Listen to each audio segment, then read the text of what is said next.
Bonjour à tous. Avant tout, je voulais vous souhaiter une excellente année, pleine de créativité. La vidéo de ce jour, ce sera pour vous présenter certains petits outils qui, je pense, vont changer ma vie, potentiellement la vôtre. J'ai reçu chez Déco-Cuir, oui parce que ce sont une commande de chez Déco-Cuir directement, cette plaque. Si vous ne connaissez pas, ça sert à affûter des abacars. Je vais vous montrer son fonctionnement juste après. Donc avec l'abacar qui va bien. Celui-là, ça fait combien de temps? Ça fait facilement 5 ans que je l'ai. Et je ne pouvais plus vraiment l'utiliser du fait que je n'arrivais pas à l'affûter. Alors bien entendu, pourquoi? Parce qu'il a une forme bien particulière, comme on peut voir ici. Il est creux à l'intérieur. Et ça, on ne l'affûte pas sur une pierre. Donc je me suis pris un petit plexiglas avec un gabarit de ceinture, donc tout ce qui est plus classique, avec les tailles en centimètres dessus, ce qui est vraiment sympa par rapport à d'autres gabarits que j'avais pu avoir qui avaient des tailles en pied. Donc là, j'en suis servi un peu, mais je vais vous montrer. Ouais, on va pouvoir enlever la pellicule qui est ici, qui sert tout simplement à le protéger, pour avoir quelque chose de parfaitement nickel. Alors comment ça fonctionne, je pense que vous le savez déjà. Je vais vous montrer. Vous prenez une sangle, ça peut être une ceinture, et vous allez choisir la taille que vous voulez à ce niveau-là. Donc forcément, si vous avez une sangle de 15, là je crois que c'est pas le cas, on est peut-être sur 16 ou 17, ce sont des chutes. Vous mettez tout simplement votre voilà, bien droit comme ça, un stylo, un tout petit plus en arrière.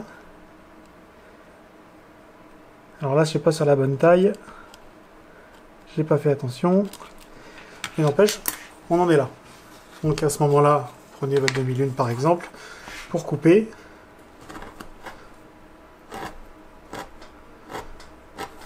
Hop. Alors, je coupe, hein, parce qu'une courbe, comme je dis toujours dans les cours, c'est une suite de droite. Et vous avez votre bout de ceinture, que vous n'avez plus qu'à poncer, à carrer, faire ce que vous voulez avec. Ça marche pour des petits, ça marche pour des plus grands. C'est vrai que ça a pas mal changé, parce qu'avant j'avais une espèce de... comment on appelle ça?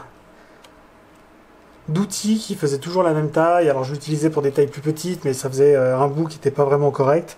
Donc là par exemple on est sur du 34.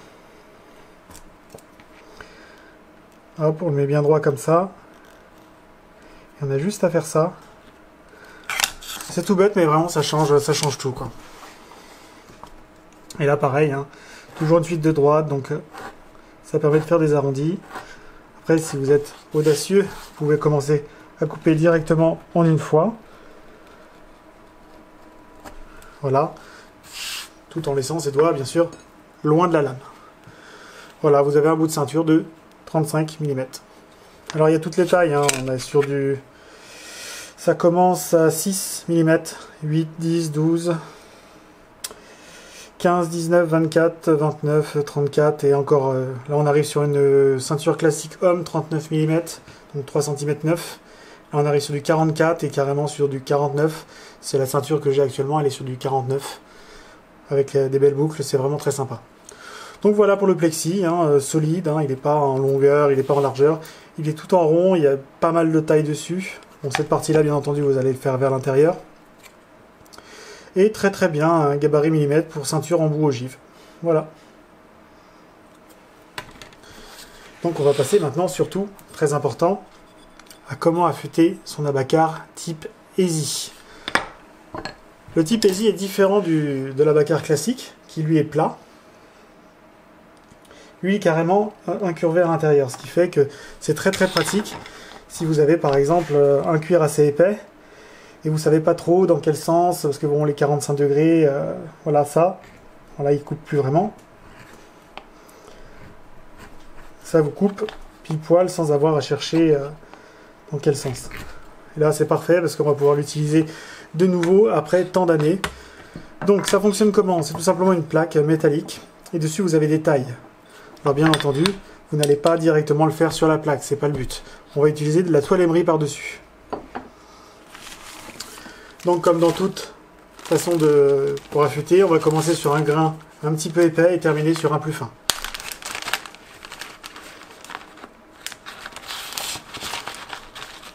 Voilà. Tac. Ce qu'on va faire, c'est qu'on va prendre un petit bout et on va le plaquer dessus directement. Donc là, je suis sur un taille 1, donc j'essaie de trouver la bonne taille. Là, ça me paraît peut-être correct. Il y a des tailles dessus, je ne sais pas si elles correspondent. 0, 1, 2, 3 jusqu'à 6. Donc on va essayer sur une taille 1, tout simplement. On va voir ce que ça donne. Et là, en fait, vous mettez bien votre feuille d'émery dessus, comme ceci. Voilà. Et vous allez tout simplement passer vers l'avant, comme ceci. Et oui, la taille 1 fonctionne. Et vous voyez, ça dépose de la matière sur la toile émery. Et ça affûte du coup. Très très pratique pour tous ceux qui ont par exemple un abacarésie et qui ne peuvent pas l'affûter parce que honnêtement c'est avec la pierre, avec les petits machins, les petits trucs, c'est juste mission impossible. Ça c'est vraiment l'outil indispensable.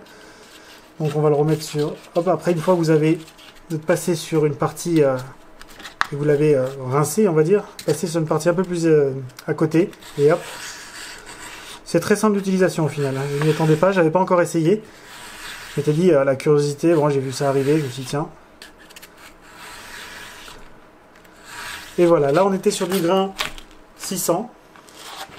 Et là je vais passer tout simplement sur du grain 800 ou 1000. Je ne sais pas encore ce que j'ai. C'est du 1000. Au-delà, ça sert à rien. N'allez pas les prendre de la toile émery à du grain 9000, 15000, 60000. Ça ne sert strictement à rien. Donc là, on va aller sur la partie qui est un petit peu abîmée parce qu'on ne peut pas utiliser toute la feuille. Voilà. Et pareil, on va affûter comme ça. Et on voit bien la matière se déposer dessus. Alors je sais pas si on le voit à la vidéo, mais ça brille, hein, parce que le métal se dépose sur ça. Voilà. Alors là, il faut faire attention à ne pas y aller trop fort, parce que ça finit par détruire votre papier. Pour ça, il ne faut pas hésiter à aller juste à côté et reprendre. Alors pareil, n'hésitez pas, enfin n'allez surtout pas sur un grain 80, hein, vous allez ruiner votre outil plus qu'autre chose. La bacarre n'a pas besoin d'un affûtage extrêmement épais au début et extrêmement fin à la fin. Vous faites du 800, c'est très très bien, ça vous permet de garder et conserver votre outil assez longtemps. Et ça va sur toutes les tailles. Hein. Là, ça va jusqu'à la taille 6, hein, donc moi j'en ai pas forcément, je n'ai que cette taille là pour cette forme là. Et on va faire un petit test. Donc, ah, ça change la vie.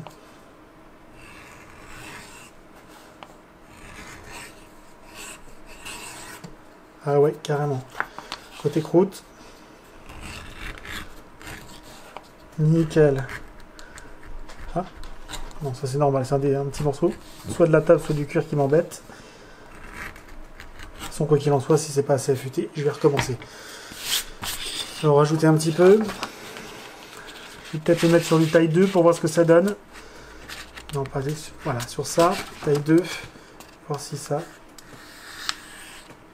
passe tout aussi bien. Bon, je vais passer en vitesse rapide.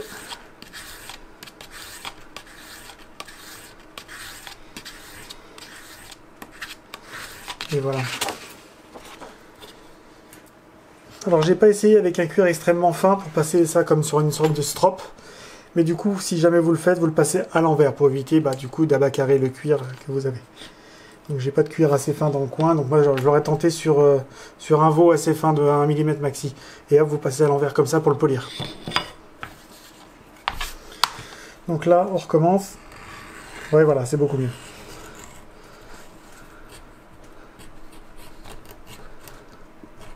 Je vais enfin pouvoir me resservir de mon outil.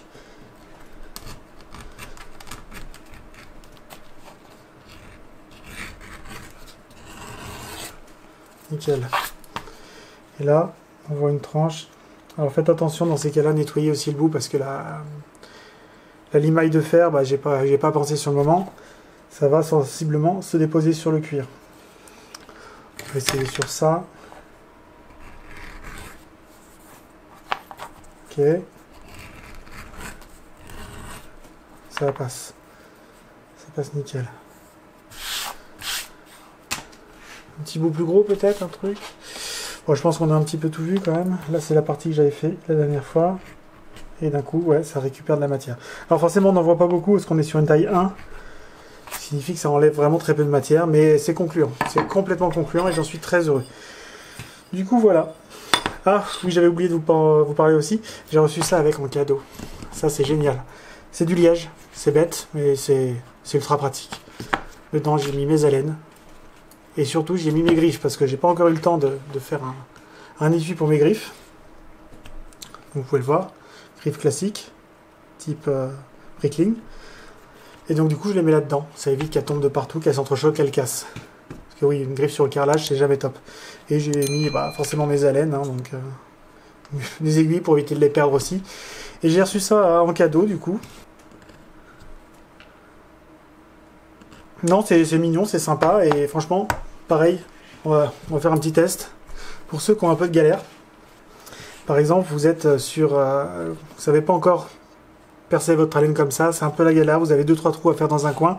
Au lieu de vous galérer, vous percez directement. Et là, vous êtes sûr de ne pas abîmer le bout de votre haleine.